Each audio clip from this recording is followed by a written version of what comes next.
Di kebanyakan gereja, sekolah minggu itu adalah untuk anak-anak. Orang dewasa tidak lagi sekolah minggu. Orang dewasa hanya ibadah, kebaktian saja. Tapi anak-anak sekolah, jadi belajar. Tapi yang tua-tua ini tidak sekolah, maka tidak belajar. Ya. Tapi yang menarik kalau di gereja Advent, sekolah minggu itu ada dua. Sekolah minggu anak, sekolah minggu dewasa. Jadi anak ada sekolahnya, yang dewasa ada sekolahnya. Ya, mungkin karena banyak gereja yang dewasa tidak sekolah, jadi pengetahuan firman itu mandek dan tidak maju-maju. Ya, apalagi kalau di dalam pemberitaan firman itu tidak mengajar, maka ya, banyak orang rohani bagus, tapi pengetahuan tidak bagus. Beberapa minggu lalu saya sudah menjelaskan beberapa jenis khotbah kepada saudara. Dan saya berkhotbah dengan khotbah apologetik. Bagaimana saya memberikan tanggapan terhadap video serangan dari Cahaya Islam. Lalu minggu kemarin saya bicara soal hal kekhawatiran, itu khotbah praktikal. Jadi sebelumnya khotbah apologetik, lalu khotbah praktikal. Tapi saya juga menyinggung ada khotbah yang sifatnya pengajaran. Jadi hari ini saya akan menyampaikan khotbah yang sifatnya adalah pengajaran. Kita belajar sehingga boleh dibilang bahwa sekarang ini waktunya sekolah minggu, ya. Tema kita hari ini adalah Yesus dalam surat 1 Yohanes. Nah, saudara, di dalam budaya Ibrani, nama itu adalah sesuatu yang penting. Orang tidak asal memberi nama. Di balik pemberian nama kepada anak-anak itu terkandung sebuah doa, sebuah harapan terkait dengan anak itu. Jadi kalau saya berharap bahwa anak saya ini menjadi anak yang berani, maka saya bisa beri nama dia Beraniawan atau Beraniwati. Ya. Kalau saya mengharapkan bahwa anak saya ini akan menjadi besar, saya kasih nama dia Maksimal. Ya, jadi ada harapan-harapan di balik setiap pemberian nama. Itulah sebabnya nama-nama selalu mempunyai arti.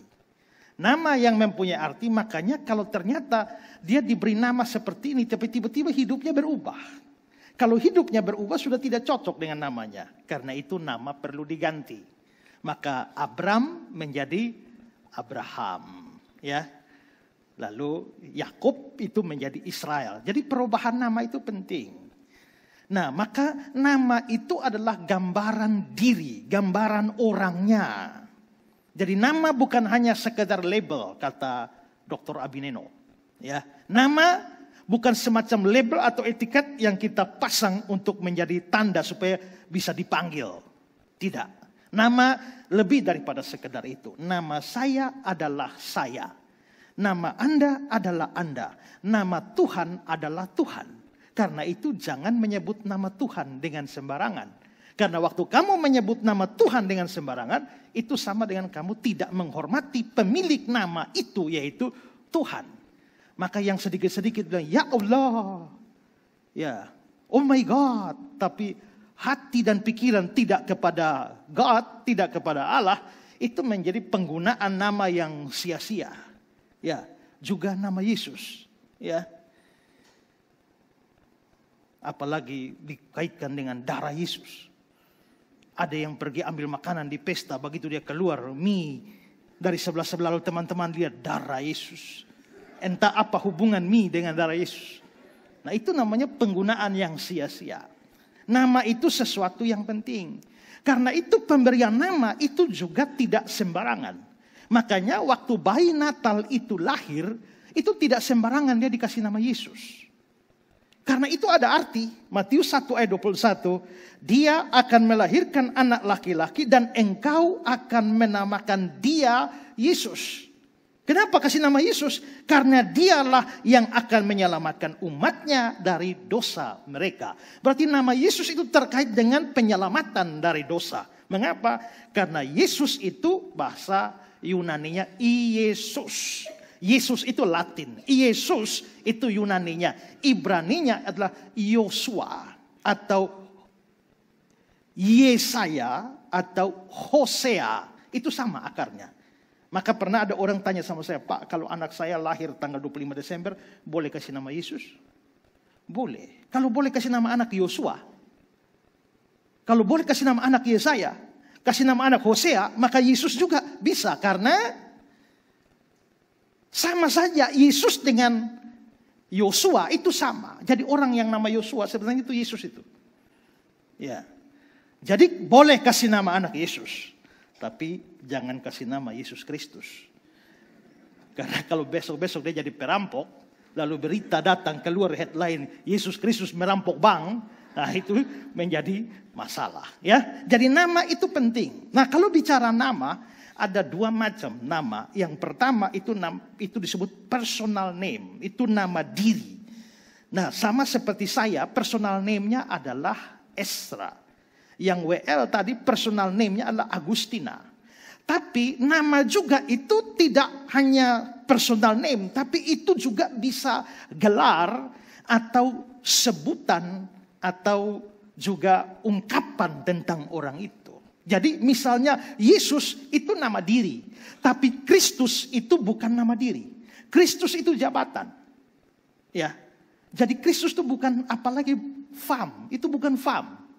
Ya, Yesus Kristus, Kristus itu, Kristos bahasa Yunaninya, bahasa Ibraninya Mesias, bahasa Arabnya Masih, tambah kata sandang al dalam bahasa Arab menjadi Al-Masih.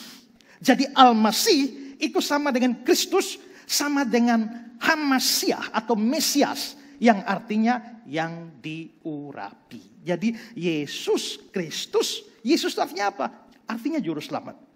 Kristus artinya yang diurapi. Jadi Yesus Kristus artinya juru selamat yang diurapi.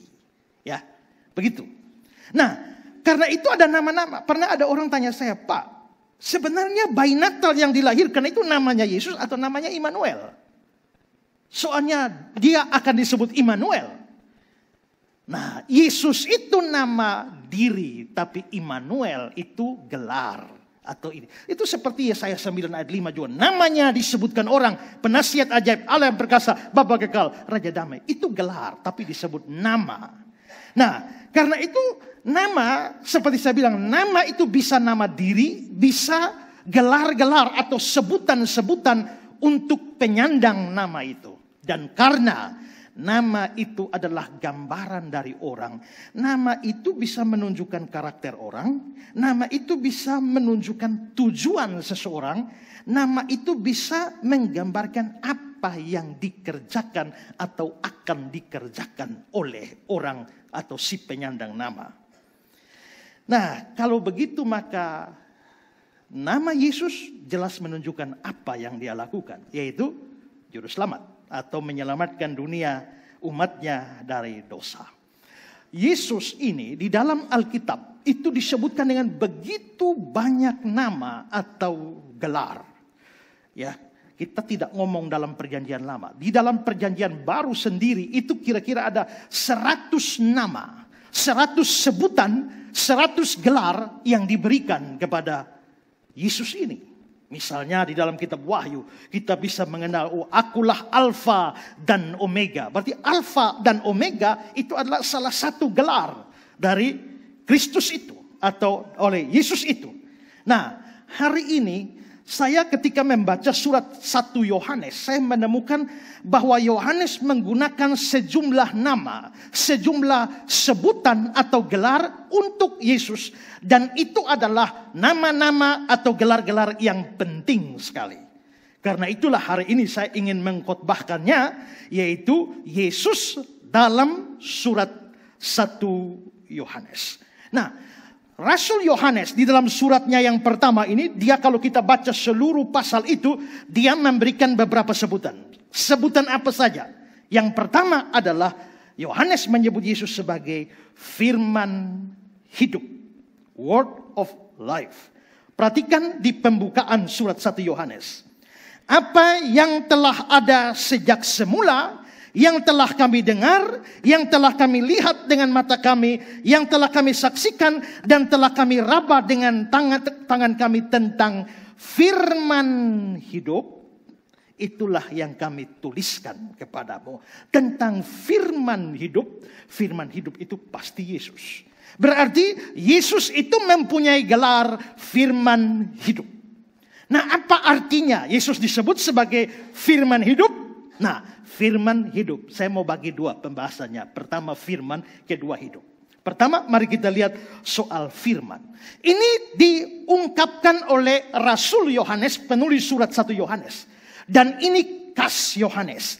Yesus tidak pernah disebut sebagai firman itu di tempat lain. Itu hanya di tulisan-tulisan Yohanes. Ini 1 Yohanes.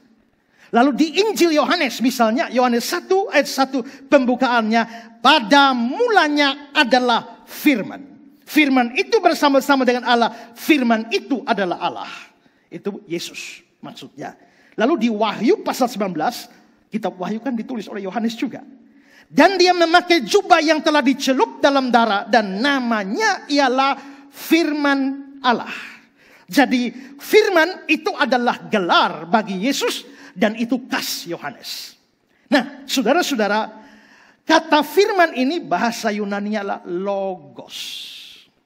Logos itu bisa berarti firman, bisa berarti kata-kata. Jadi waktu saya bicara dan keluar kata-kata itu firman. Saya sedang berfirman, saya sedang berkata-kata. Nah, maka ketika Yohanes, ketika dikatakan Allah berkata, itu sama dengan Allah berfirman. Kata-kata Allah itu sama dengan firman Allah. Karena firman berarti kata. Nah, kalau Yesus itu bergelar firman, artinya Yesus itu bergelar kata. Ya, Yesus itu kata. Nah, tapi walaupun Yesus itu firman Allah, ini tidak boleh diartikan seolah-olah semua kata-kata Allah itu pasti Yesus. Tidak boleh. Ini gelar. Dalam pengertian tertentu, Yesus disebut firman Allah, tapi itu tidak berarti kalau saudara baca di Perjanjian Lama, Allah berfirman, itu berarti Yesus. Berfirmanlah Allah, berarti Yesus keluar dari mulut Allah. Bukan.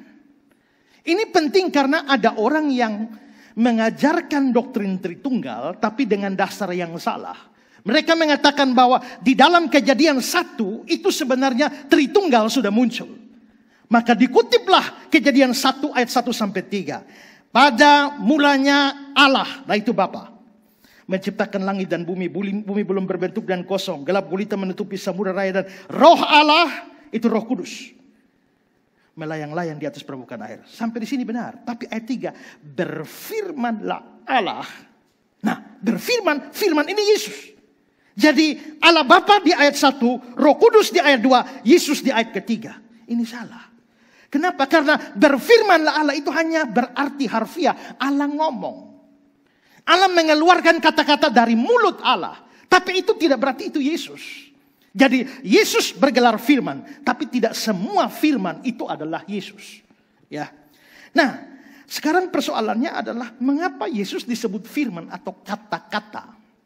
Nah, saya mau jelaskan ini dalam dua sudut pandang. Pertama, dalam kaitan dengan kitab suci atau dengan Alkitab. Kita percaya Alkitab firman Allah. Kitab suci adalah firman Allah. Tapi Alkitab kita itu firman yang tertulis. Karena dulu Allah berfirman, mau temui Abraham, datang, ngomong. Ketemu Musa, ngomong. Tapi setelah itu kan Tuhan sering suruh Musa, tuliskanlah seluruh firman ini dalam sebuah kitab. Juga kepada Yeremia, kepada yang lain-lain. Sehingga akhirnya yang ditulis itu menjadi firman. Tapi itu adalah firman yang tertulis. Alkitab adalah firman yang tertulis dari seluruh kitab Kejadian sampai Wahyu. Kalau Perjanjian Lama, Kejadian sampai Maliaki. Kejadian sampai Maliaki itu urutan Alkitab kita. Alkitab kita sekarang ini karena ngikut Septuaginta Yunani, maka urutannya dari Kejadian sampai Maleakhi. Alkitab Ibrani tidak begitu, bukan Kejadian sampai Maleakhi. Kitab pertama dalam Alkitab asli Ibrani itu Kejadian. Kitab terakhir itu Tawarik. Jadi kalau kita bilang Kejadian sampai Maleakhi, orang Ibrani bingung. Kejadian sampai Tawarik. Nah itu, ya. Tapi isinya sama. Jumlah kitab berbeda karena kita bagi satu raja-raja, dua raja-raja, satu tawarik, dua tawarik. Sebenarnya itu satu kitab. Esra, Nehemia, dua kitab menurut kita. Tapi di Alkitab Ibrani itu satu kitab. Yoel, Amos, Obadya, Mika, Nahum yang 12 kitab itu di kita 12 kitab. Di Alkitab Ibrani cuma satu kitab. Namanya kitab Nabi Kecil. Jadi jumlah kitab itu lebih sedikit. Tapi isinya sama. Nah, kalau kita bicara khusus tentang perjanjian lama saja, Kejadian sampai Tawarik atau Kejadian sampai Maleakhi, sebenarnya inti dari seluruh pemberitaan itu apa? Mulai dari kitab Taurat, kitab nabi-nabi, kitab-kitab puisi atau mazmur. Itu intinya apa? Atau subjeknya siapa? Perhatikan Lukas 24-27. Lalu Yesus menjelaskan kepada mereka apa yang tertulis tentang dia, tentang Yesus dalam seluruh kitab suci, mulai dari kitab Musa dan segala kitab nabi-nabi. Tentang dia berarti kitab perjanjian lama itu seluruhnya bicara, intinya adalah tentang Yesus. Di ayat 44 dia berkata pada mereka bahwa harus digenapi semua yang ada tertulis tentang aku di dalam kitab Taurat Musa, kitab nabi-nabi, dan kitab Mazmur. Tentang aku. Lalu Yohanes 5 ayat 39. Kamu menyelidiki kitab-kitab suci. Kitab-kitab suci itu memberi kesaksian tentang aku. Itu berarti bahwa seluruh Alkitab dalam hal ini adalah perjanjian lama. Waktu itu perjanjian baru belum ada. Perjanjian lama seluruh kitab suci itu intinya subjek utamanya itu adalah Yesus. Jadi Yesus sudah dibicarakan dalam kitab Taurat. Yesus dibicarakan dalam kitab nabi-nabi. Yesus dibicarakan dalam kitab-kitab Mazmur atau kitab-kitab puisi.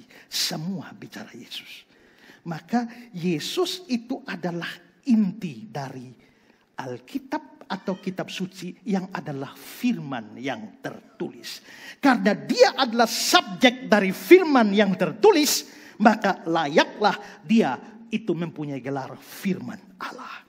Jadi mengapa Yesus disebut firman Allah?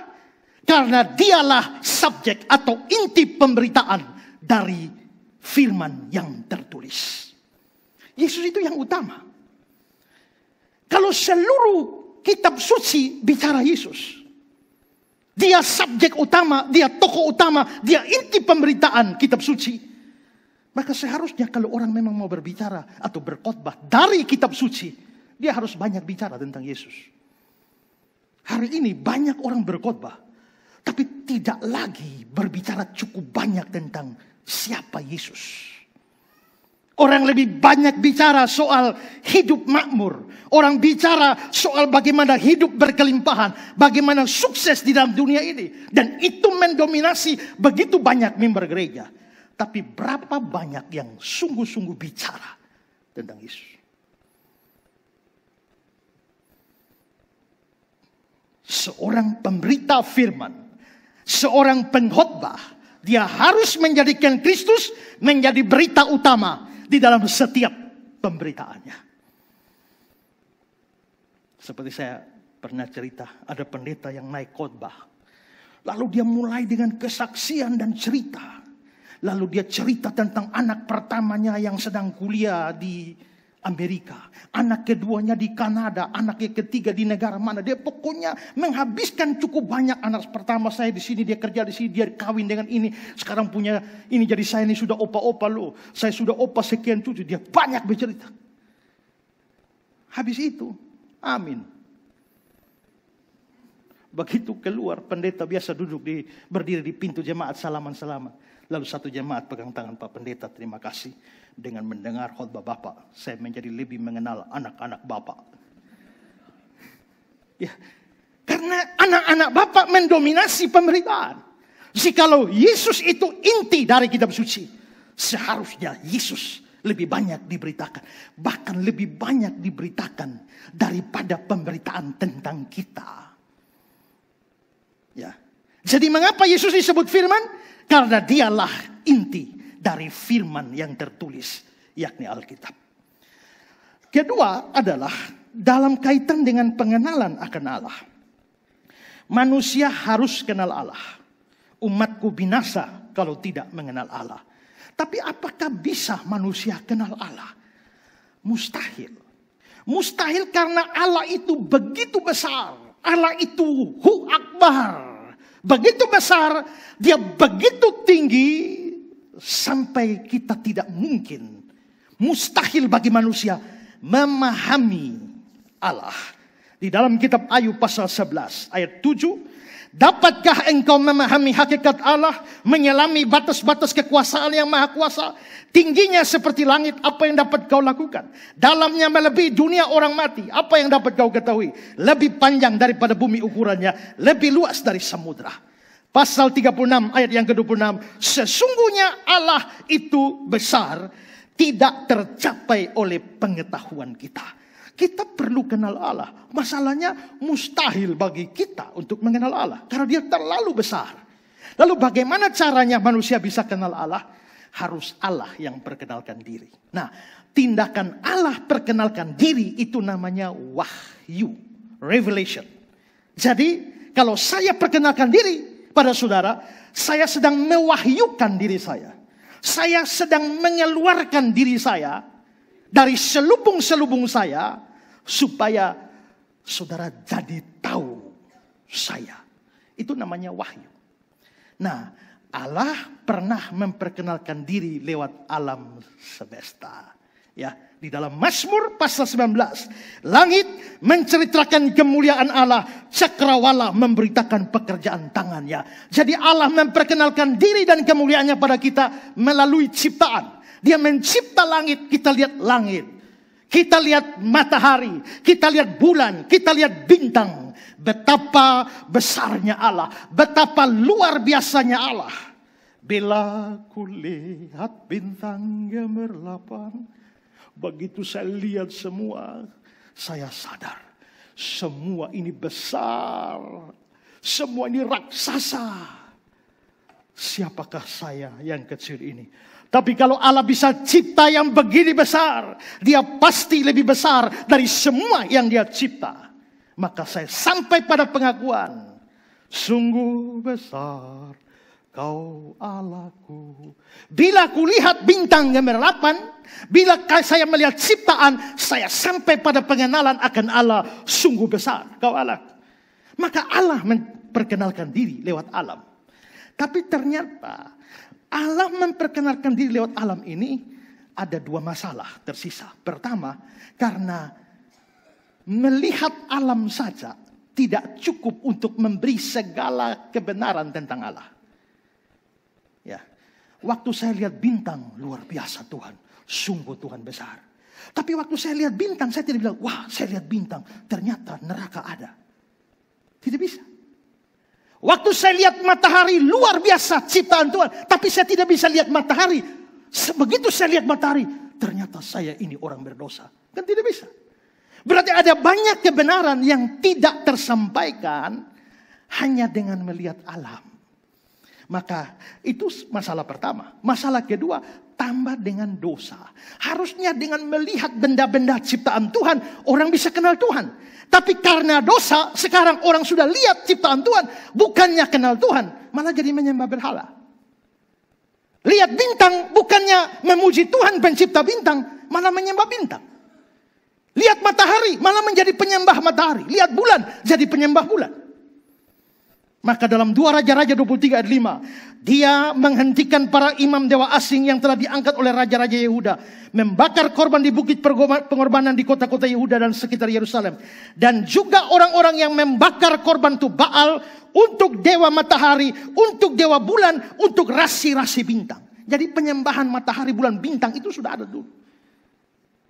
Dan orang percaya bahwa hidupnya itu diatur oleh pergerakan bintang-bintang. Maka muncullah ramalan bintang. Hidupmu dalam minggu ini berhati-hatilah. Ada yang akan menikam engkau dari belakang. Soal ekonomi tidak usah khawatir. Kamu aman-aman saja. Asmara, cintamu kandas di rerumputan. Orang lalu percaya hal itu. Itu menjadi penyelewengan. Karena itu maka wahyu umum tidak cukup lagi membuat manusia kenal Allah. Lalu Allah memberikan wahyu khusus. Wahyu khusus itu ada Alkitab sebagai firman tertulis. Tapi ada puncak dari wahyu khusus Allah. Itu ada dalam diri seseorang. Yaitu Yesus. Maka Yesus itu sama seperti tadi lihat bintang kenal Allah. Lihat Alkitab kenal Allah. Maka sekarang kenal Yesus itu kenal Allah. Yohanes 1 ayat 18. Tidak seorang pun yang pernah melihat Allah. Tapi anak tunggal Allah yang ada di pangkuan Bapa, dialah yang menyatakannya. Tidak ada orang kenal Allah. Tapi anak tunggal Allah dialah yang menyatakan. Dia yang memperkenalkan Allah. Matius 11:27.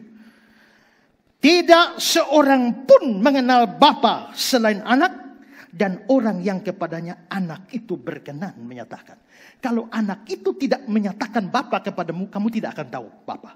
Kalau anak itu tidak perkenalkan Allah kepadamu, kamu tidak akan kenal Allah. Yohanes 14. Sekiranya kamu mengenal aku, pasti kamu mengenal Bapa. Sekarang ini kamu mengenal dia, dan kamu telah melihat dia. Kata Filipus, Tuhan tunjukkanlah Bapa itu pada kami, itu sudah cukup bagi kami. Kata Yesus padanya, telah sekian lama aku bersama-sama kamu Filipus, namun engkau tidak mengenal aku. Barang siapa melihat aku, dia telah melihat Bapa. Kalau begitu, sebenarnya Yesus itu mempunyai fungsi membuat kita kenal Allah. Nah, tapi ini apa hubungannya dengan firman atau kata? Begini, kata-kata itu mempunyai fungsi memperkenalkan. Andai kata saudara belum pernah ketemu saya sebelumnya. Saya juga belum pernah ketemu saudara. Ini pertama kali kita bertemu. Tanpa ada informasi apapun. Lalu saya naik ke mimbar ini. Dan saya lipat tangan, tutup mulut rapat-rapat. Tidak ada kata yang keluar. Hanya senyum-senyum saja. Setelah 1 jam senyum. Saudara bisa kenal saya? Paling-paling saudara bilang dia gila. Tapi begitu saya naik, saya mulai mengeluarkan kata. Nama saya Esra.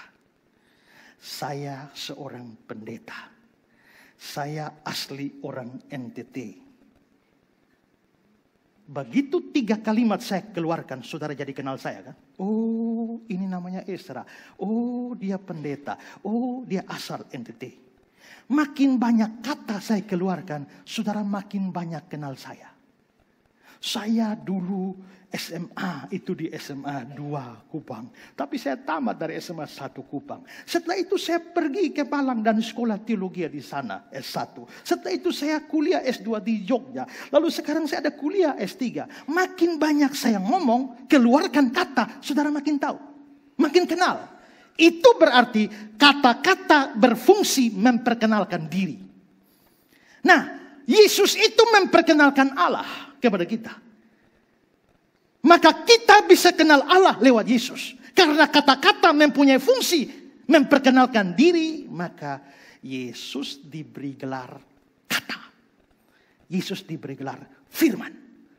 Maksudnya apa? Maksudnya melalui dia sebagai sang kata atau sang firman itu saya dapat mengenal Allah. Ya. Nah, coba lihat 1 Yohanes 5 ayat 20. Akan tetapi kita tahu bahwa anak Allah telah datang dan telah mengaruniakan pengertian kepada kita supaya kita mengenal yang benar. Anak Allah, Yesus mengaruniakan pengertian sehingga kita mengenal yang benar. Berarti Yesus memang punya fungsi perkenalkan Allah. Maka mau kenal Allah, kenallah Yesus. Mau kenal Allah, percayalah Yesus. Mau kenal Allah, jangan benci Yesus. Karena kalau kau maki-maki Yesus sepanjang zaman, sepanjang hari, lalu kamu sujud dan berteriak, Allahu Akbar, Allahu Akbar, tapi kamu benci Yesus, mustahil kamu kenal Allah. Jadi Yesus disebut firman, Kenapa? 2 alasan. Pertama, karena dia inti dari seluruh firman yang tertulis. Dan yang kedua, karena dia itu yang memperkenalkan Allah pada kita. Itu sebabnya dia disebut firman. Kedua, dia bukan hanya firman, tapi firman hidup. Ya. Nah, apa artinya hidup di sini? Hidup di sini bukan hanya sekedar bahwa dia hidup, tapi bahwa dia sumber dari hidup. Lebih tepatnya hidup yang kekal. Makanya di 1 Yohanes 1 ayat 2, ayat selanjutnya waktu Yohanes di ayat 1 bicara dia firman hidup. Lalu ayat 2, hidup itu dinyatakan. Lalu ada kata-kata hidup kekal. Kita banding dengan 1 Yohanes 5 ayat yang ke-20 bagian akhir. Ya. Di dalam anaknya Yesus Kristus dia adalah hidup yang kekal. Jadi artinya apa? Yesus itu firman. Dia inti dari kitab suci. Dia memperkenalkan Allah pada kita. Dan hanya dia yang bisa berikan hidup yang kekal. Yang tidak percaya Yesus binasa semuanya. Yang mau hidup kekal hanya ada dalam Yesus. Allah mengaruniakan hidup kekal kepada dunia. Tapi dia hanya berikan hidup kekal itu di dalam Yesus. Sehingga orang di dalam Yesus dapat hidup kekal. Di luar Yesus binasa. Itu artinya Yesus firman yang hidup. Itu nama pertama. Sekarang yang kedua.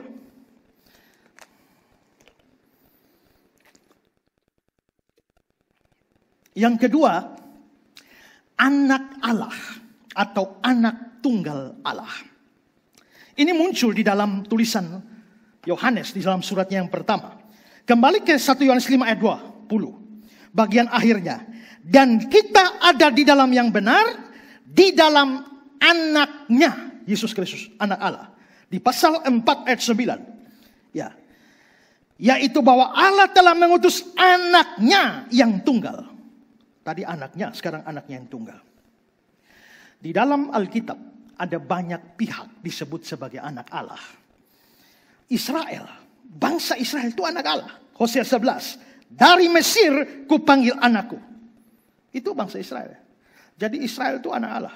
Yang bukan Israel bukan anak Allah. Kedua, malaikat juga disebut anak Allah. Di Ayub 1. Pada suatu hari datanglah anak-anak Allah menghadap Tuhan. Di antara mereka datang juga iblis. Anak Allah di situ adalah malaikat. Ketiga, anak Allah itu adalah orang-orang yang taat Tuhan secara umum. Itu anak Allah. Di dalam Amsal 14 ayat 26. Dalam takut akan Tuhan ada ketentraman yang besar. Jadi ini takut Tuhan. Bahkan ada perlindungan bagi anak-anaknya. Siapa anak-anaknya? Yang takut Tuhan. Lalu berikutnya adalah anak-anak Allah itu adalah mereka yang percaya Yesus. Yohanes 1 ayat 12. Semua orang yang menerimanya diberi kuasa supaya menjadi anak-anak Allah. Yaitu mereka yang percaya dalam namanya. Kalau Israel itu anak Allah, malaikat juga anak Allah, orang-orang yang taat juga anak Allah, orang-orang percaya Yesus anak Allah. Berarti Allah punya anak banyak loh. Banyak sekali anaknya. Bahkan seandainya di ruangan kita ini semuanya adalah orang sungguh-sungguh percaya Yesus, maka semua di dalam ruangan ini adalah anak Allah. Maka Allah punya anak banyak. Ya, tapi masalahnya kalau Allah punya anak banyak, maka Yesus itu anak Allah. Mestinya dia hanya salah satu anak Allah. Tapi ternyata Alkitab bicara lain. Yesus itu anak tunggal Allah. Berarti selain Yesus tidak ada anak. Apakah ini bertentangan? Tidak. Karena anak sungguh-sungguh itu hanya tunggal. Yaitu Yesus. Lalu kita ini bukan anak sungguh-sungguh. Kita ini anak hasil adopsi. Karena sebelum percaya Yesus, kita bukan anak Allah. Anak siapa? Anak iblis. Yohanes 8 ayat 44. Iblislah yang menjadi bapakmu. Tapi waktu kita percaya Yesus di Yohanes 1 ayat 12. Diberi kuasa menjadi anak Allah. Waktu kita percaya Yesus baru jadi anak Allah. Sebelum percaya Yesus belum anak Allah. Masih anak iblis. Jadi kalau saudara Kristen sekian lama. Sampai umur 50. Baru percaya Yesus hari ini. Maka selama 0 tahun sampai sini. Kamu anak iblis. Sejak percaya Yesus baru anak Allah. Itu berarti kita bukan anak Allah dari aslinya, dari awalnya. Kita diterima. Maka dalam Galatia 4 ayat yang kelima, dikatakan dia diutus menembus mereka yang takluk kepada hukum Taurat supaya kita diterima menjadi anak. Dalam versi King James, adoption of son. Terjemahan lama bilang kita beroleh hak anak angkat. Jadi kita ini memang anak, hanya anak angkatnya Allah waktu percaya Yesus. Tapi kalau anak sungguh-sungguh hanya satu, Yesus saja. Makanya disebut anak tunggal Allah. Tapi apa artinya Yesus sebagai anak Allah? Ini tidak berarti biologis.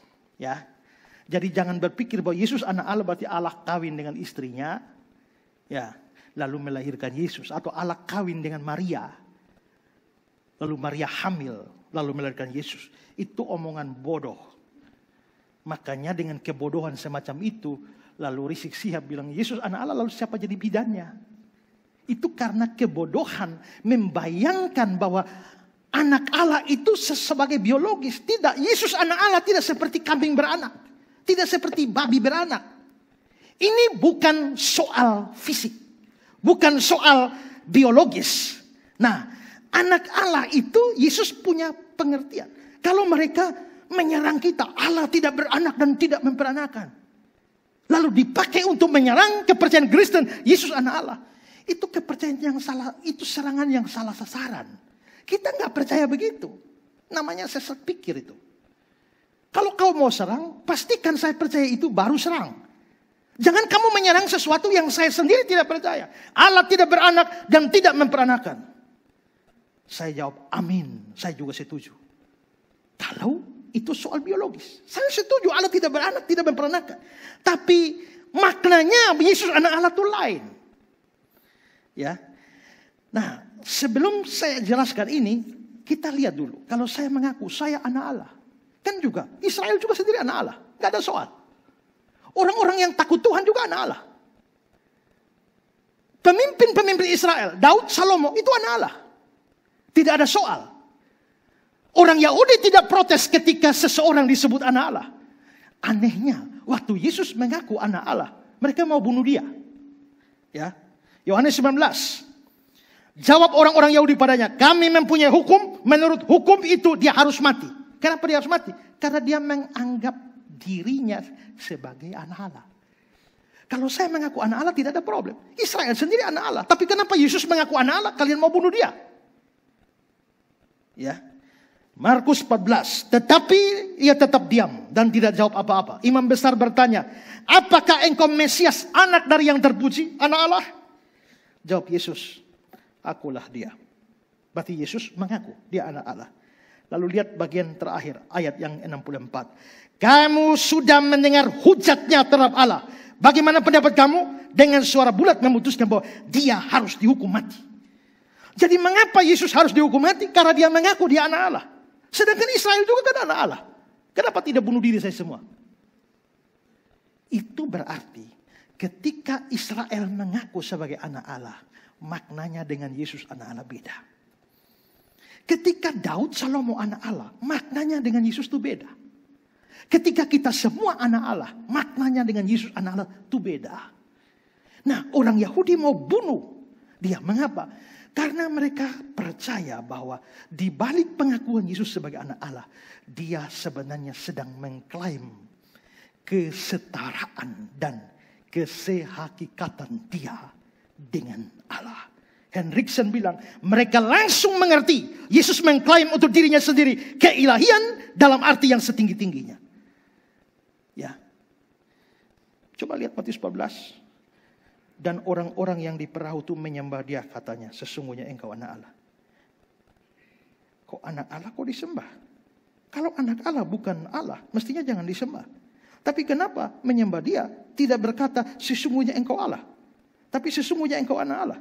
Kalau sesungguhnya engkau anak Allah, lalu sujud menyembah. Padahal mereka percaya penyembahan hanya bisa diberikan kepada Allah. Itu berarti mereka percaya anak Allah itu Allah. Dan ini makin nyata dalam Yohanes pasal 5. Tetapi dia berkata pada mereka, Bapakku. Kalau Bapakku berarti aku anak. Bekerja sampai sekarang, maka aku pun bekerja. Jadi Yesus baru mengaku sebagai anak. Ayat 18. Sebab itu orang-orang Yahudi lebih berusaha lagi untuk membunuhnya. Bukan saja karena dia menyediakan hari Sabat. Tapi karena dia mengatakan Allah adalah Bapaknya dan Bapaknya sendiri, dan dengan demikian menyamakan dirinya dengan Allah, making himself equal with God. Menyetarakan diri dengan Allah. Kalau begitu, sebenarnya Yesus anak Allah. Artinya apa? Artinya Yesus itu Allah. Seperti saya berulang-ulang bilang, anak manusia itu manusia jenisnya. Anak kambing jenisnya sama, yaitu kambing. Mana mungkin anak kambing itu kodok? Ya. Maka Yesus anak manusia, dia manusia. Yesus anak Allah, dia adalah Allah. Itu makna Yesus anak Allah. Ketiga, Yohanes menyebut Yesus sebagai Allah yang benar. Perhatikan pasal 5 ayat 20 bagian akhir. Di dalam anaknya Yesus Kristus, dia itu yang disebut terakhir, yaitu anaknya Yesus Kristus adalah Allah yang benar. Berarti Yesus itu Allah sebelumnya. Tapi dia juga adalah Allah yang benar. Ditekankan di sini bukan Allahnya, tapi yang benar. Mengapa Yesus disebut Allah yang benar? Karena ada Allah yang tidak benar, atau ada yang tidak benar-benar Allah, walaupun disebut Allah. Ya, coba kita lihat contoh. Keluaran 12 ayat 12. Ini pada waktu Tuhan mau hukum Mesir, ya. Sebab pada malam ini aku akan menjalani tanah Mesir, dan semua anak sulung anak manusia sampai anak binatang akan kubunuh, dan kepada semua Allah, Elohei dalam bahasa Ibraninya, dan kepada semua Allah di Mesir akan kujatuhkan. Siapa ini semua Allah di Mesir? Itu berhala-berhala mereka, binatang-binatang mereka. Karena Tuhan kan bunuh binatang juga, bukan anak sulung manusia, anak sulung binatang-binatang dibunuh. Lah apa hubungannya dengan Allah? Karena orang Mesir banyak menyembah binatang. Makanya binatang-binatang mati, itu namanya Tuhan bunuh Allah-Allah mereka. Jadi di sini ada yang disebut Allah, tapi itu berhala-berhala. Maka Allah-Allah di sini itu bukan Allah yang sungguh-sungguh. Lalu Keluaran 7 ayat 1. Berfirmanlah Tuhan kepada Musa, lihat, aku mengangkat engkau sebagai Allah bagi Firaun. Aku mengangkat engkau sebagai Elohim bagi Firaun. Berarti Musa itu Allah. Ya, memang teksnya menyebut Musa itu Allah. Allah sendiri yang ngomong kepada Musa, aku mengangkat engkau sebagai Allah. Tapi apakah Musa Allah sungguh-sungguh? Tidak. Karena ada keterangan bagi Firaun. Berarti Musa hanya Allah, tapi bagi Firaun. Bagi istri Firaun tidak. Bagi orang lain tidak. Berarti Musa itu Allah, tapi bukan Allah sungguh-sungguh. Bukan benar-benar Allah. Para hakim yang seringkali membuat penghakiman-penghakiman yang tidak adil, memutuskan perkara-perkara yang tidak adil, Tuhan marah kepada para hakim itu. Lalu Mazmur 82. Allah berdiri, ini Allah sungguh-sungguh. Allah berdiri dalam sidang ilahi di antara para Allah. Di antara Elohim. Allah berdiri di antara para Allah. Berarti Allah yang pertama, yang berdiri itu Allah sungguh-sungguh. Tapi berdiri di antara para Allah. Para Allah ini pasti bukan Allah sungguh-sungguh. Karena para itu banyak. Kan Allah tidak banyak. Lalu ayat 6. Aku sendiri telah berfirman, kamu adalah Allah. Berarti di sini hakim-hakim itu juga disebut Allah. Tapi bukan Allah sungguh-sungguh. Mazmur 138. Aku hendak bersyukur padamu dengan segenap hatiku di hadapan para Allah. Para Allah ini malaikat. Tapi ini pasti bukan Allah sungguh-sungguh. Jadi di Alkitab ada banyak yang disebut Allah. Berhala, Musa, para hakim, para malaikat, semua disebut Allah. Ini penting untuk kita mengerti. Karena salah satu argumentasi saksi Yehova untuk membantah kealahan Yesus Allah. Mereka bilang, Yesus memang Allah. Tapi bukan Allah sungguh-sungguh. Kenapa? Karena Musa juga disebut Allah. Malaikat juga disebut Allah. Hakim-hakim juga disebut Allah. Maka Yesus disebut sebagai Allah. Itu sama dengan Musa. Sama dengan hakim-hakim. Tidak. Bagaimana menjawab ini? Saya berikan kata-kata dari Strong. Strong bilang, kadang-kadang diajukan keberatan yang mengatakan bahwa pemberian nama Allah kepada Kristus tidak membuktikan apa-apa berkenaan dengan keilahiannya yang mutlak. Karena malaikat-malaikat dan bahkan hakim-hakim manusia disebut Allah-Allah. Karena mewakili otoritas Allah dalam melaksanakan kehendaknya. Tapi kami menjawab bahwa sekalipun memang benar nama itu kadang-kadang diterapkan seperti itu dan selalu disertai dengan tambahan atau keterangan dalam hubungan yang membuang semua keraguan tentang arti kiasan dari arti sekundernya. Tapi pada waktu nama itu diterapkan pada Kristus, sebaliknya disertai dengan tambahan atau keterangan dalam hubungan yang membuang semua keraguan-raguan bahwa itu menunjukkan kealahan yang mutlak. Maksudnya Strong begini, memang Musa disebut sebagai Allah, tapi ada tambahan bagi Firaun. Tambahan ini membuat kita mengerti Musa bukan Allah sungguh-sungguh. Hakim-hakim itu disebut Allah, tapi ada tambahan para Allah, maka tidak mungkin itu Allah sungguh-sungguh. Jadi memang ada pihak lain disebut Allah, tapi tambahan-tambahan kalimatnya memastikan bahwa itu bukan Allah yang benar. Itu beda dengan Yesus. Waktu Alkitab bicara Yesus Allah, dia memberikan tambahan-tambahan. Tapi tambahan-tambahan itu makin menegaskan keilahian mutlak dari Yesus. Contoh, di Yohanes pasal 1, ayat yang pertama, itu ada kata-kata firman itu adalah Allah. Berarti Yesus adalah Allah. Tapi ada keterangan di bagian awal, pada mulanya en arche, itu kekal. Lalu ayat 3, segala sesuatu dijadikan oleh dia dan tanpa dia tidak ada satupun yang telah jadi dari segala yang dijadikan. Yesus disebut Allah, tapi dihubungkan dengan segala sesuatu dijadikan oleh dia. Ini pasti Allah sungguh-sungguh, tidak mungkin Allah palsu. Ya. Roma 9 ayat yang kelima. Mesias dalam keadaan sebagai manusia yang ada di atas segala sesuatu, dia adalah Allah, tapi ada tambahan yang harus dipuji selama-lamanya. Kalau dia Allah palsu, kenapa harus dipuji selama-lamanya? Kalau dia bisa dipuji selama-lamanya, itu berarti dia Allah sungguh-sungguh. Ya. Ibrani 1. Tetapi tentang anak dia berkata, tahtamu ya Allah. Yesus disebut ya Allah, tapi ada keterangan tambahan. Engkau telah meletakkan dasar bumi, langit adalah buatan tanganmu. Semuanya binasa, engkau tetap ada. Seperti jubah engkau gulungkan mereka, engkau tetap ada. Tetap sama, tahun-tahunmu tidak berkesudahan. Yesus disebut Allah, tapi bilang engkau tetap sama, tidak berubah. Ini pasti Allah sungguh-sungguh. Begitu juga di Wahyu 1 ayat 8. Ada kata-kata Tuhan Allah, tapi didahului dengan kata-kata Alfa Omega dan yang Maha Kuasa di ekornya. Itu berarti ini sungguh-sungguh Allah.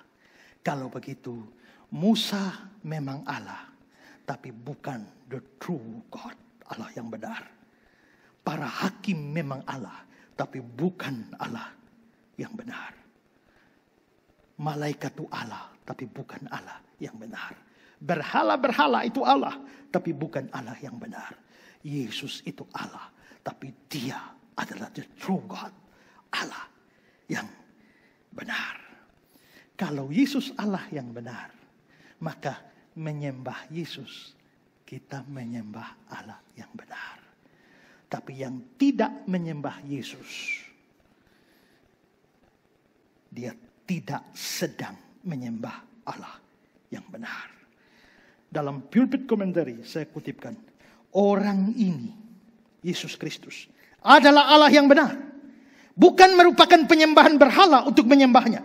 Siapapun yang mengatakan dia bukan Allah, membuat kita musyrik atau kafir. Tapi penyembahan berhala bagi kami adalah kekejian. Kalau Yesus tidak benar-benar Allah, semua orang Kristen kafir semua.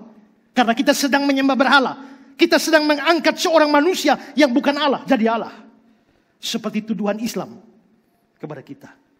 Tapi Yohanes sendiri, murid langsung dari Yesus, yang di awal dia bilang, yang kami lihat, yang kami dengar, yang kami raba dengan tangan kami sendiri, itu yang kami beritakan. Dan Yohanes, murid terdekat Yesus, memberi kesaksian, dia adalah Allah yang benar.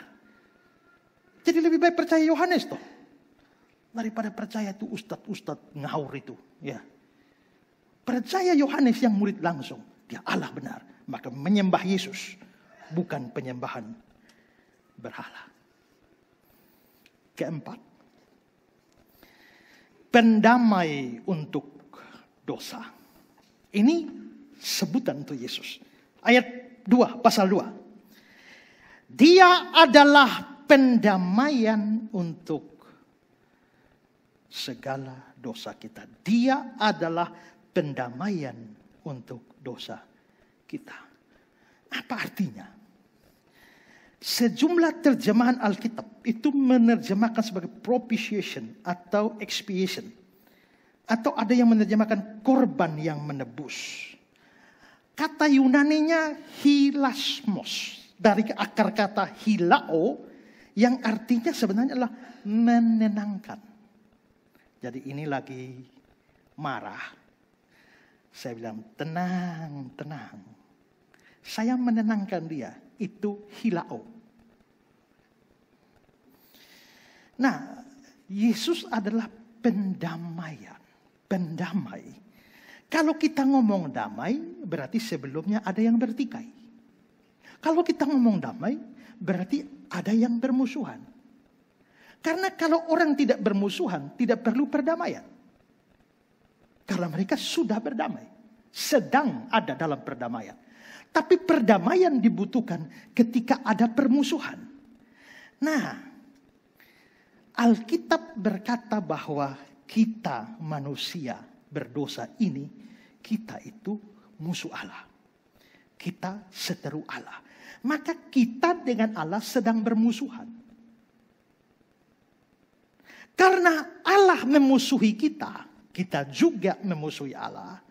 Allah yang memusuhi kita murka kepada kita. Dan dia mau menghukum kita.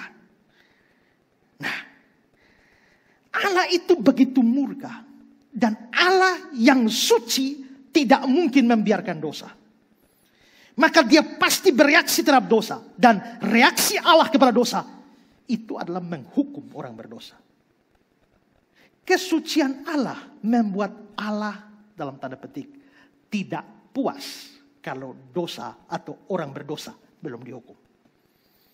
Dengan kata lain, orang berdosa ini dengan seluruh dosanya itu membuat Allah geram, marah.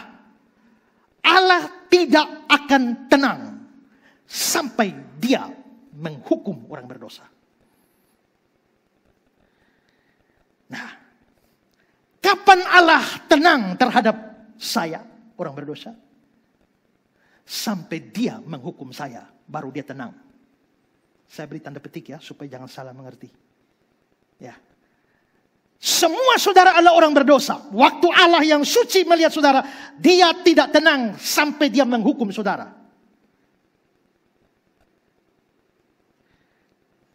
Kalau begitu, kita semua berhadapan dengan ketidaktenangan Allah yang mengancam kita.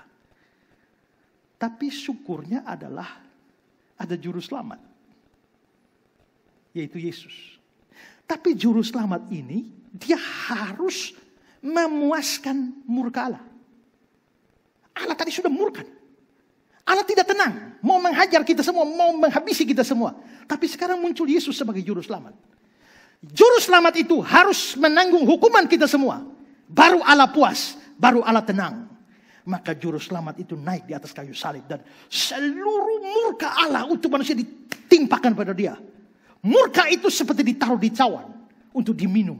Makanya Yesus bilang, jikalau sekiranya mungkin cawan ini lalu. Cawan apa? Cawan murka Allah. Tapi kalau memang aku harus meminumnya, jadilah kedak. Maka Yesus itu minum seluruh murka Allah. Tadinya Allah marah. Tapi sekarang begitu dia sudah pukul Yesus, marah Allah sudah reda. Tadinya Allah tidak tenang. Tapi setelah hukuman dosa ditimpakan pada Kristus, sekarang Allah sudah tenang. Tadinya Allah memusuhi kita orang berdosa. Tapi karena hukuman sudah diberikan pada Kristus, sekarang Allah sudah mau berdamai. Tadinya dia tidak puas. Pengorbanan Kristus membuat Allah puas. Tadinya Allah tidak tenang. Pengorbanan Kristus menenangkan Allah. Tadinya Allah memusuhi kita. Tapi pengorbanan Kristus membuat sekarang Allah mau berdamai. Yesus Kristus adalah hilao, hilasmos. berarti dialah yang menenangkan Allah. Bersyukur untuk Yesus. Karena Yesus bisa menenangkan murka Bapaknya kepada kita. Maka sekarang Allah mau berdamai. Ya, Roma 5 ayat 10. Sebab jikalau kita ketika masih seteru diperdamaikan dengan Allah. Oleh apa? Oleh kematian anaknya. Allah hanya mau berdamai dengan manusia melalui pengorbanan anaknya. Maka semua yang di luar Kristus masih tetap musuh Allah. Rajin ibadah, rajin sembahyang. Ya, rajin beramal, tetap musuh Allah. Kapan bisa berdamai dengan Allah? Sampai kamu berada di dalam Kristus. Ya. Inilah yang digambarkan perjanjian lama. Karena Allah menyuruh Musa membuat sesuatu yang aneh, yang tidak bisa dimengerti sampai Kristus datang baru kita mengerti. Apa yang Allah suruh Musa bikin? Keluaran 25 ayat 17. Juga engkau harus membuat tutup pendamaian. Dari Mas. Berarti di tabernak ada tutup pendamaian. Waktu Tuhan suruh Musa bikin begini juga Musa tidak mengerti mengapa perlu tutup pendamaian. Tutup pendamaian itu ada yang menutup sehingga pendamaian terjadi. Itu sebenarnya gambaran dari Kristus. Bahwa Kristus adalah tutup pendamaian yang bayangannya dibuat oleh Musa. Tapi dia sesungguhnya menutupi dosa kita. Menutupi kita sehingga murka Allah turun atas dia dan bukan atas kita. Dan dengan demikian sekarang berdamai. Waktu dia tutup dosa kita, berapa banyak yang dia tutup? 1 Yohanes 2 ayat 2. Dia adalah pendamaian itu segala dosa kita masa lalu, sekarang, dan akan datang. Ditutup semuanya. Melalui kematiannya. Maka begitu orang dalam Kristus, permusuhan selesai. Perseteruan dengan Allah selesai. Sekarang damai. Roma 5 ayat 1. Sebab itu, kita yang dibenarkan karena iman, kita hidup dalam damai sejahtera dengan Allah. Oleh karena Tuhan kita, Yesus Kristus. Damai. Kalau mau damai dengan Allah, percayalah Yesus. Terimalah Yesus. Kalau saudara Kristen tapi tidak sungguh-sungguh percaya Yesus, tetap musuh Allah. Saudara majelis gereja tapi belum sungguh-sungguh percaya, saudara musuh Allah yang sedang jadi majelis. Saudara musuh Allah yang sedang jadi penginjil. Saudara musuh Allah yang sedang jadi guru sekolah minggu. Saudara musuh Allah yang sedang ikut paduan suara. Musuh Allah yang sedang terlibat pelayanan. Damai itu hanya ketika kita ada dalam Kristus. Damai dengan Allah. Yang belum percaya Yesus sungguh-sungguh, percayalah. Terakhir, Yesus itu pengantara. Ini dari pasal 2 ayat 1. Sambungan dari ayat tadi. Di pasal 2 ayat 1. Anak-anakku, hal ini kutuliskan pada kamu supaya kamu jangan berbuat dosa. Namun jika seorang berbuat dosa, kita mempunyai seorang pengantara pada Bapa, yaitu Yesus Kristus. Berarti Yesus itu pengantara. Nah, pengantara di sini dalam teks Indonesia itu diterjemahkan dari kata Yunani parakletos. Dan kata parakletos ini hanya muncul 5 kali dalam perjanjian baru. Ya, 4 kalinya dalam Injil Yohanes itu dipakai oleh Yesus untuk menunjuk pada Roh Kudus. Coba lihat Yohanes 14 ayat 16. Aku akan minta pada Bapa supaya dia memberikan kepadamu seorang parakletos. Itu Roh Kudus. Tapi yang 1 kali dipakai Yohanes. Jadi Yohanes menyebut Yesus itu parakletos. Tapi Yesus menyebut Roh Kudus itu parakletos. Berarti ada 2 parakletos. Ya. Parakletos pertama Yesus. Parakletos kedua Roh Kudus. Makanya di sini dibilang parakletos yang lain. Mengapa parakletos yang lain? Karena Yesus sendiri sudah parakletos. Dia menjanjikan Roh Kudus. Maka Roh Kudus itu parakletos yang lain. Dari situ kita harus mengerti. Yesus bukan Roh Kudus. Roh Kudus bukan Yesus. Itu lain. Nah. Berarti orang Kristen punya 2 parakletos. Yesus Roh Kudus. Tapi kita tidak bicara Roh Kudus sekarang. Yesus itu Parakletos kita. Nah, Parakletos itu apa? Parakletos itu mempunyai beberapa arti. Pertama, penolong. Berarti Yesus penolong kita. Arti kedua itu adalah penghibur. Berarti Yesus itu penghibur kita. Arti ketiga adalah penasihat. Yesus itu penasihat kita. Arti keempat adalah pengantara. Yesus itu pengantara kita. Dan arti yang kelima itu adalah pembela. Ini dunia hukum. Advokat, pengacara. Itu arti Parakletos. Secara harfiah, Parakletos artinya seseorang yang dipanggil untuk mendampingi. Jadi misalnya saya mau maju dalam sidang pengadilan, dituntut oleh orang. Maka saya memanggil seorang di samping saya. Pak Wens, dampingi saya. Maka Pak Wens itu adalah Parakletosnya saya. Dia jadi pembela, dia jadi pengacara. Nah, arti mana yang dipilih tergantung konteks. Nah, dilihat dari konteks 1 Yohanes 2. Ini tentang orang percaya berbuat dosa. Coba lihat ayat 1. Anak-anakku, hal ini kutuliskan pada kamu supaya kamu jangan berdosa. Jangan berbuat dosa. Namun jika seorang berbuat dosa, kita nggak boleh berdosa. Itu standarnya, idealnya. Tapi dalam kenyataannya kita berdosa juga kan. Tidak ada manusia tidak berdosa. Nabi berdosa, Rasul berdosa. Daud orang yang begitu dekat dengan Tuhan, ternyata juga dosa. Berzina dengan Betsheba. Abraham, orang beriman luar biasa. Tapi ternyata punya istri. Lebih dari satu. Simon Petrus yang begitu teguh, ternyata juga dosa juga, jatuh juga, menyangkal. Jadi memang tidak boleh berdosa. Tapi dalam kenyataannya, kita semua juga akui bahwa hari-hari kita berdosa. Nah, bagaimana kalau kita berbuat dosa tiap hari?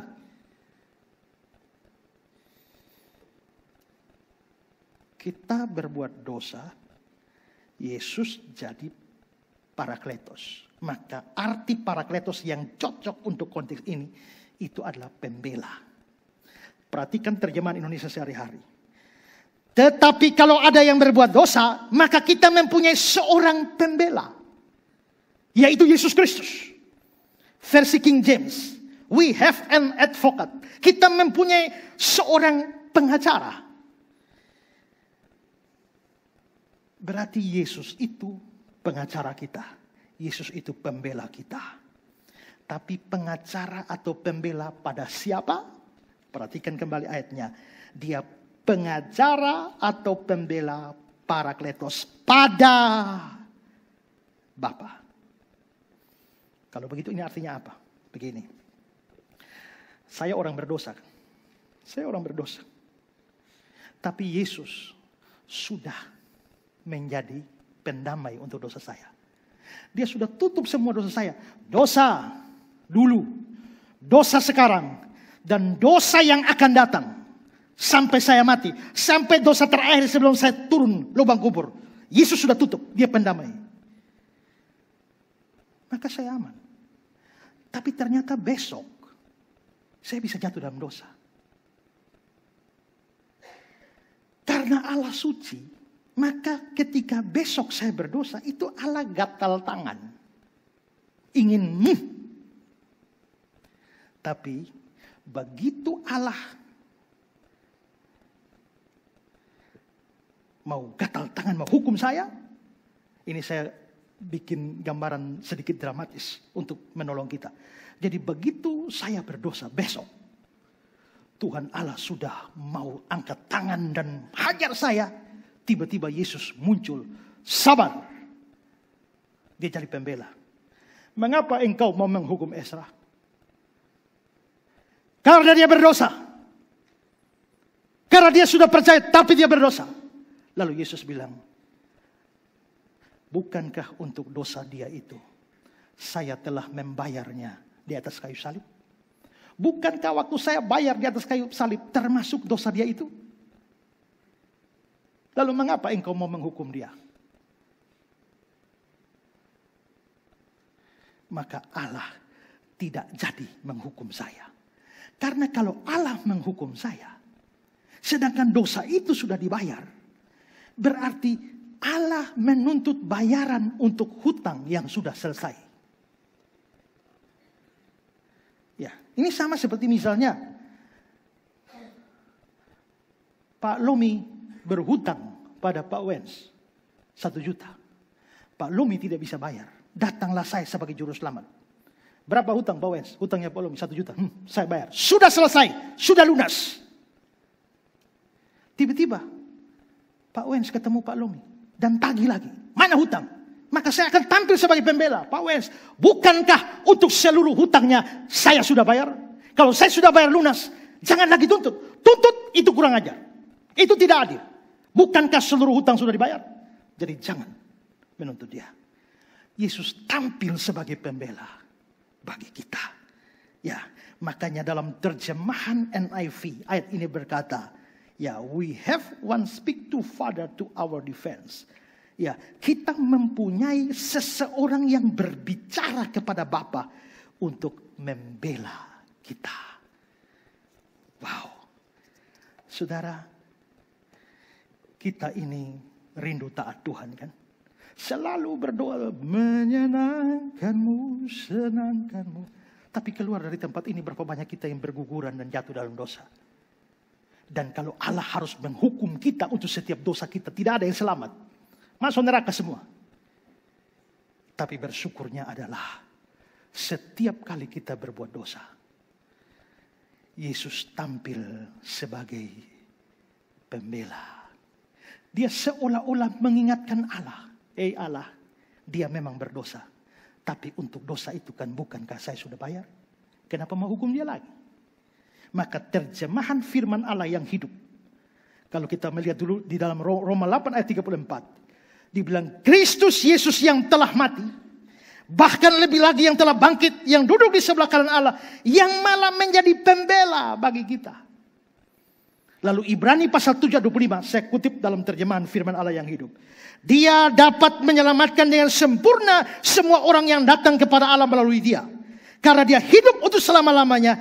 Dia senantiasa hadir di sana untuk mengingatkan Allah bahwa dia telah menghapuskan dosa-dosa mereka dengan darahnya. Puji Tuhan. Luar biasa kan? Herschel Hobbes bilang, dia juga tidak menyatakan kebersalahan kita. Sebaliknya, pekerjaan penebusannya selalu ada di depan Bapa demi kepentingan semua orang percaya dalam Yesus Kristus sebagai juru selamat. Maka ini penghiburan besar bagi kita. Memang kita sudah percaya, tapi seringkali jatuh dalam dosa. Tapi dosa-dosa itu tidak mungkin mendatangkan hukuman Allah lagi bagi kita.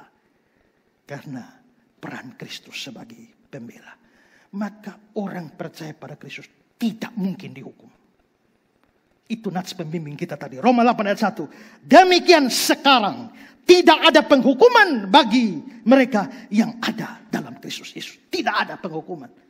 Berarti kalau besok saya berdosa tidak ada hukuman? Tidak ada.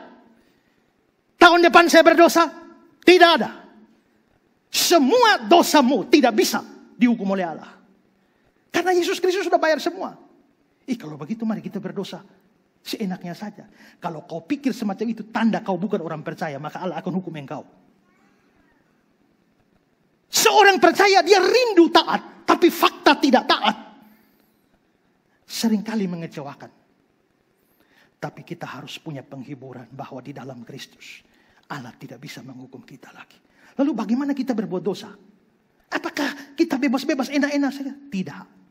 Allah memang tidak hukum kamu, tapi dia bisa hajar kamu. Beda antara hukuman dengan hajar. Hukuman itu untuk musuh, tapi hajar itu untuk anak. Waktu kamu belum percaya Yesus, kamu musuh. Allah akan menghukum engkau. Begitu kamu percaya Yesus, kamu jadi anak.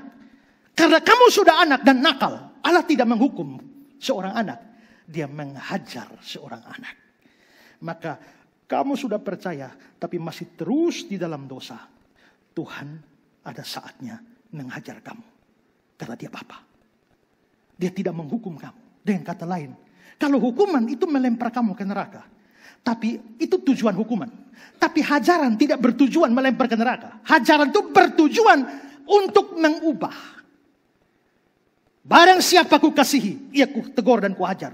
Karena itu relakanlah hatimu dan bertobatlah. Jadi tujuan hajar itu untuk mempertobatkan. Tapi tujuan hukum itu untuk neraka. Allah tidak mungkin menghukum karena Kristus. Tapi dia bisa menghajar kamu dalam hidup ini. Tapi terlepas daripada itu, kita bersyukur punya Kristus, bukan? Karena kalau tidak ada Kristus, tiap hari kita bisa masuk neraka. Bisa jadi, lagi puji Tuhan, keluar sampai mau di parkiran, tiba-tiba kita berdosa dan jatuh, maka masuk neraka semua. Tidak. Kristus adalah pembela kita di hadapan Bapa. Tidak ada satu dosa pun yang melempar kamu ke neraka. Kecuali kamu tidak percaya. Anak-anakku, jangan berbuat dosa. Tapi kalau berbuat dosa, ingatlah, kita mempunyai seorang pembela di hadapan Allah. Dan pembela itu, pembela yang adil. Yesus Kristus, firman yang hidup. Yesus Kristus, anak tunggal Allah. Yesus Kristus adalah Allah yang benar. Yesus Kristus adalah pendamai untuk dosa. Yesus Kristus adalah pembela bagi orang percaya. Itulah Yesus di dalam surat 1 Yohanes. Kita harus bangga punya Allah seperti Yesus. Mari kita bangkit berdiri.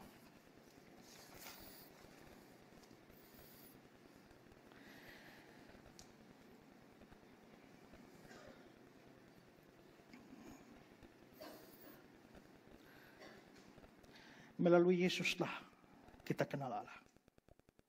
Dia firman hidup. Yesus adalah Allah sungguh-sungguh. Dia anak tunggal Allah. Dia Allah yang benar. Dia penutup dosa kita yang bikin kita berdamai dengan Allah. Dan dosa-dosa kita, dia menjadi pembela bagi kita. Kami bangga memiliki Allah sepertimu. Kami bahagia mencari dirimu. Kami tinggikan, kami agungkan namanya Yesus. Kami bangga. Kami bangga memiliki Allah seperti. Kami bahagia mencari dirimu. Kami tinggikan, kami agungkan, kami muliakan Yesus. Saya beri kesempatan masing-masing bersyukur kepada Tuhan. Karena kamu mengenal Yesus. Nama yang sangat indah. Nama yang sangat mulia. Nama di atas segala nama.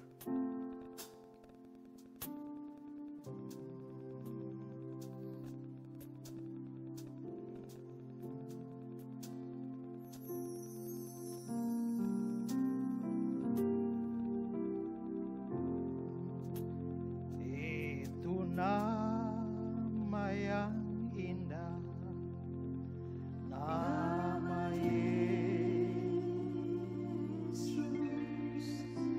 Itu nama yang dari surga mulia. Dari surga bimbang ragu diusirnya. Hati susah dihiburnya. Hati susah dihiburnya. Nama Yesus. Nama Yesus yang ku cinta. Sekali lagi katakan, itu nama yang indah.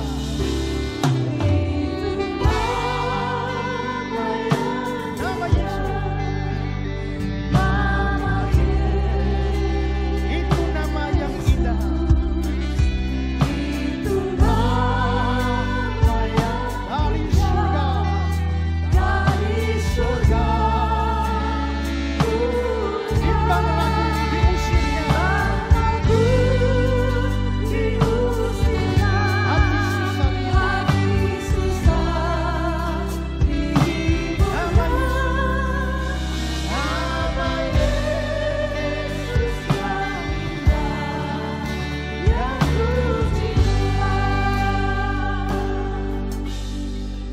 Terima kasih Tuhan. Hari ini kami tambah mengenal Yesus. Terima kasih karena kami bisa mengenal siapa Engkau sesungguhnya dan apa yang sudah Engkau buat bagi kami. Kami bangga memiliki Yesus. Dan biarlah kami berdoa, biarlah setiap orang yang sudah percaya bersukacita. Yang belum percaya boleh menjadi percaya. Dalam nama Yesus kami berdoa. Amin.